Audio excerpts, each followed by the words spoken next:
how can you honor God by working in the creation in a way that makes a difference in people's lives, in terms of participating in that narrative arc of the Bible that starts with creation and then has a fall, but then ultimately ends in redemption.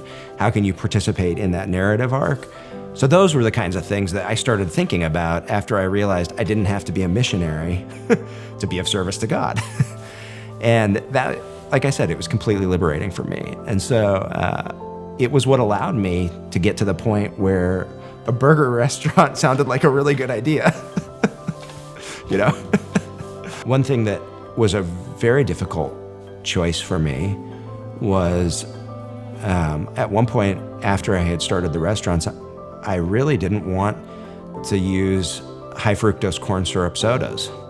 Now, I had already kind of solved the problem by creating a reach-in refrigerator that had, alternative drinks. But I still had this soda fountain that was just pumping out high fructose corn syrup.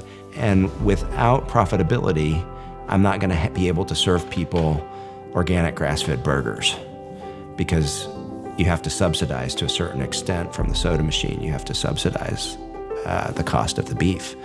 So it was a decision that I said, I would rather have somebody come to my restaurant and eat the grass-fed organic hamburger and have that soda.